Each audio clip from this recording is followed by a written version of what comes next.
यानंतर मी आपल्या सर्वांच्या वतीने आदरणीय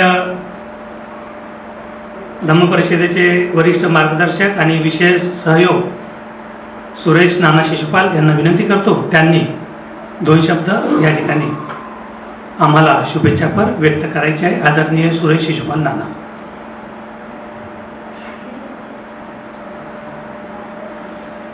आदर्शांना वंदन.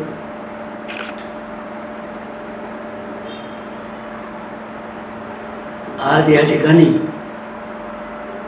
तुम्हा आम्हा सर्वांची मातृसंस्था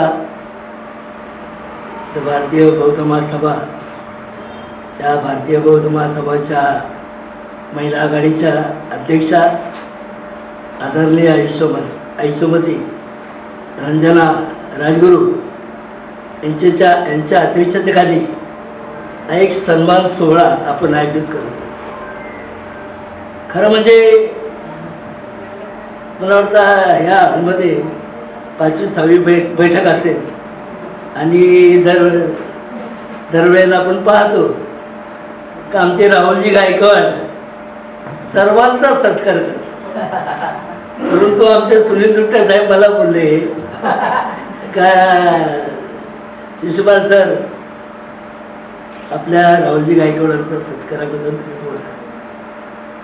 तर मला वाटतं 1ली, 2री, 3री आणि 4थी ज्यांच्या संकल्पनेतून ही म्हणजे किंवा ज्यांच्या हृदयातून ही संकल्पना आली की बदलापूरमध्ये धम्म परिषद व्हावी, ही जी संकल्पना ज्यांच्या सहृदयातून आलेली आहे ते आमचे राहुलजी गायकवाड. खरं म्हणजे मी आपल्या सर्वांना विनंती करेन की आपल्या सर्वांनी 2 मिनिटं उभं राहून नाही राहुलजी गायकवाड, आमच्या आदरणीय ताई विद्याताई आणि रंजना राजगुरू त्यांचा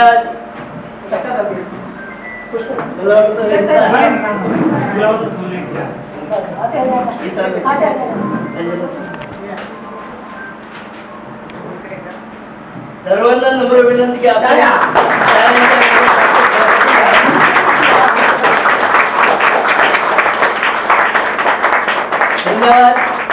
यानंतर आमची 1ली, 2री एक मिनिट तुम्ही आता आदित्यला वंदन करतो.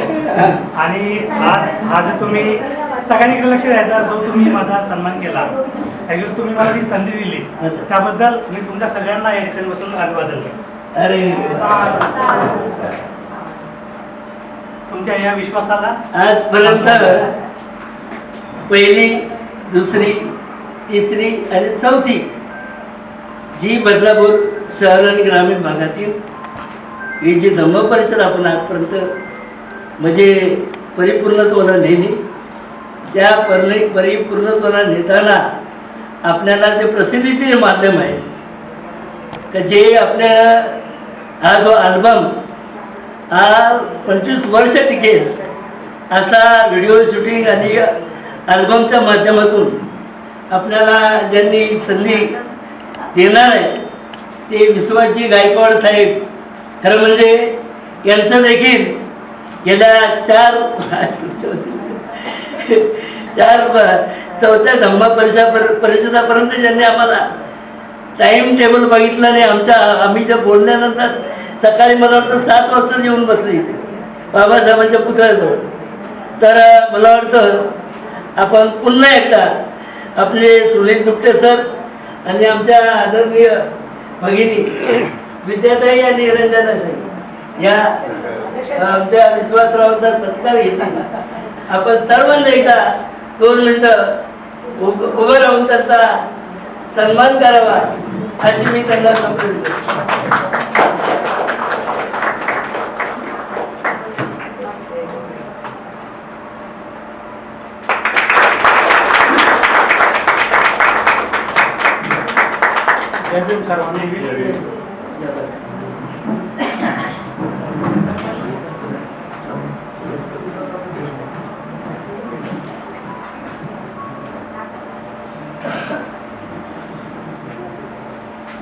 खरं म्हणजे ही 4थी धम्म परिषद 18 जानेवारी 2026 रोजी आपण जे आयोजित केले होते, तर मला वाटतं त्याच्या अगोदर 3 महिन्यापासून आपण ते नियोजन करत होतो आणि नियोजन करत असताना आपल्याकडे असणारा उपासिका संघ, उपासक संघ हे डोळ्यात तेल घालून ही धम्म परिषद यशस्वी करण्यासाठी त्यांनी खरोखरच अहोरात्र प्रयत्न केले.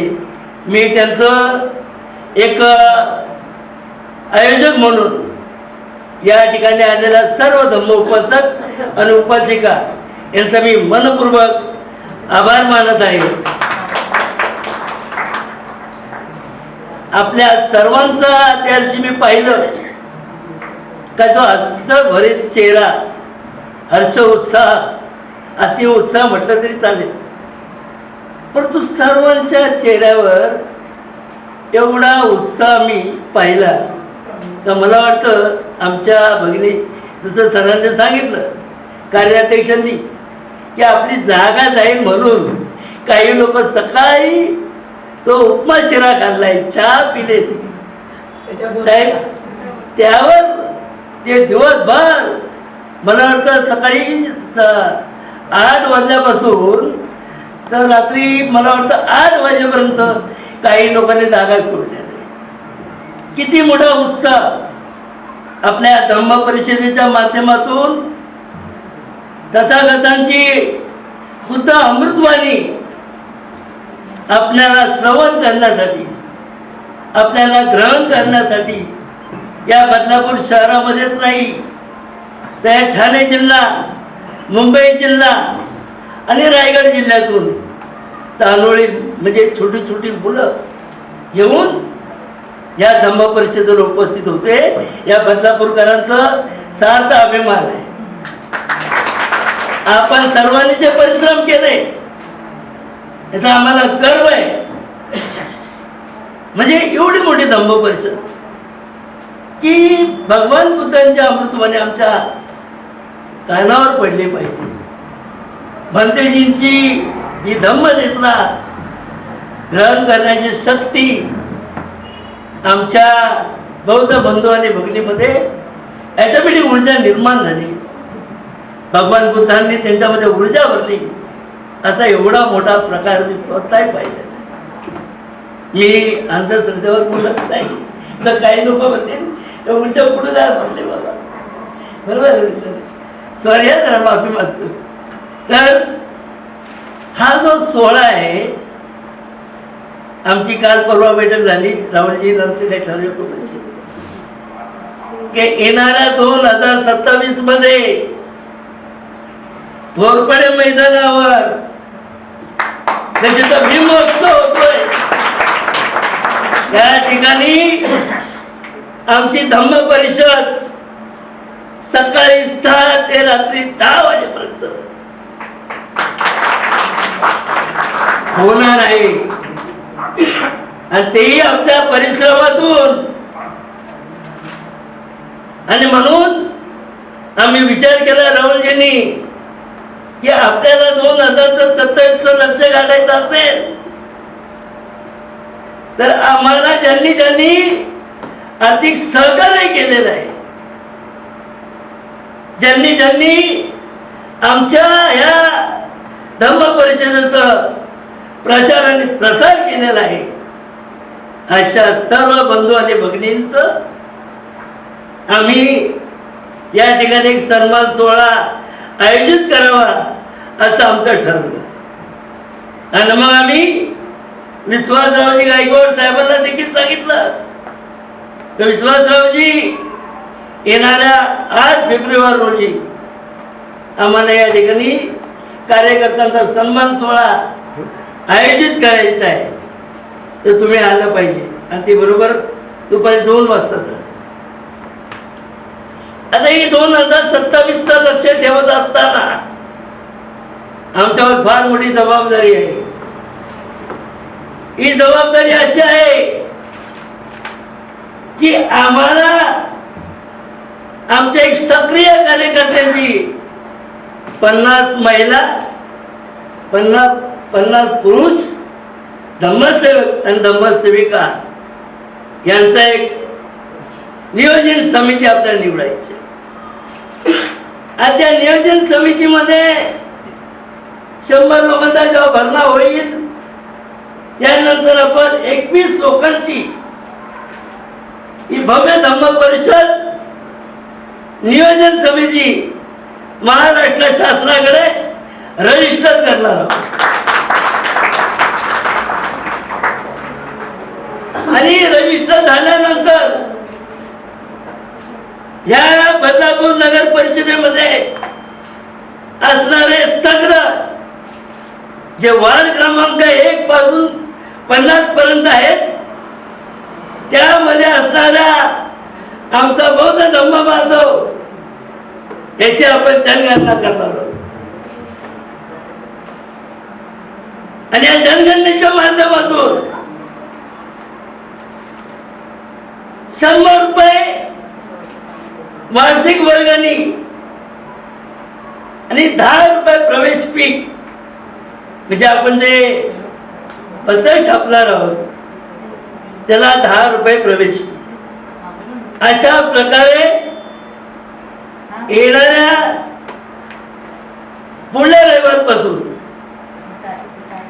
सध्या टेम्पररी आपलं रजिस्टर घेऊन आपण 1 नंबर वार्डापासून या बौद्ध समाजाची जनगणना करणार आहोत. त्यांचं मी तुम्हाला सांगितलं 100 रुपये मासिक आणि 10 रुपये प्रवेश फी. अशा प्रकारे कमीत कमी आपल्या जवळ जेव्हा 1000 लोकांची संख्या होईल तेव्हा 2027 घोरपडे मैदानावरचं असणारं आपलं धम्म परिषद पूर्ण होईल. आज मी या ठिकाणी पूजनीय बनते संगपालजी यांच्या संकल्पनेमध्ये असणारी श्रवण शिक्षा अभियान,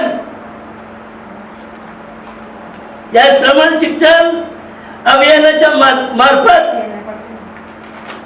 बदलापूर मध्ये असणारा मी पाहिलं की त्या ज्या धम्म परिषदेच्या दिवशी राहुलजी अनेक दानशूर लोकांनी 5-5 हजाराच्या पावत्या पाडलेल्या आहेत. हा बदल बदलापूरकरांकडे आहे. ते आम्हाला बरं वाटलं की येणाऱ्या 2027 मध्ये या दानशूरांचा 5,000 ते 10,000 रुपये देणारा वर्ग जर आपल्याकडे असेल तर निश्चितच आपण 2027 ची 50 लाखाचं येणारा जो बजेट आहे तो आपण यशस्वीरित्या राबवू शकतो. पूजनीय संगपाल यांची जी असणारी श्रवण शिक्षा अभियान हे त्यांचं जे काही स्वप्न आहे. राहुलजी नेहमीच एक छोट्या माणसाला मोठं कसं करायचं ऐकून घ्या. राहुलजी आम्हाला 7 ताब्यामध्ये आपल्यासारखा गुणवान, गुणसंपन्न, गुणपेतन या बदलापूरमध्ये मिळणार नाही. आणि म्हणूनच तुमच्या नेतृत्वाखाली या बदलापूरकरांना, बौद्ध समाजाला दिशा देण्याचं काम तुम्ही केलं पाहिजे. आणि हेही सांगून ठेवतो की आपल्याला ही धम्म परिषद करत असताना ते भंतेजींचं पूजनीय संगपालजी यांच्या माध्यमातून जी काही श्रवण शिक्षा अभियान हे राबवलं जाणार आहे. हे अभियान राबवत असताना बदलापूरकरांचं धम्म परिषदेचं टायटल वेगळं असणार आहे. या ठिकाणी आपण पूजनीय भंतेजींचं नाव दिलं होतं ना, संगपाल धम्मलाईन बुद्धिस्ट फाउंडेशन. हे धम्म परिषदेला पुढल्या वर्षी नसणार आहे. तर बदलापूर एक बदलापूर आणि त्यामधून असणारी त्यांच्या माध्यमातून त्या बदलापूर धम्म परिषद नियोजित बदलापूर हे नाव असणार आहे आणि पूजनीय संघ बालाजी यांचं जे काही श्रवण शिक्षा अभियान आहे त्यांच्या माध्यमातून आपण, तुम्ही काळजी करू नका, येथे तुम्ही मला दोन गोष्टी काही एकत्र आणणार नाही, तर आपण आमच्यासारखे काही जे म्हणजे चांगले विचारवंत आहेत, आज सुनील दुट्टेंसारखं जायला सुहास आहे, अनेक मान्यवर लोक आहेत की श्रवण शिक्षण अभियान अंतर्गत या बदलापूरकरांची 5 एकर जमीन ही स्वतःच्या मालकीची असायला पाहिजे आणि त्या दृष्टीने आम्ही प्रयत्न करणार आहोत. ती यशस्वी होईल याबद्दल मी खात्री देऊन मी माझा 2 शब्द पूर्ण करतो. जय हिंद.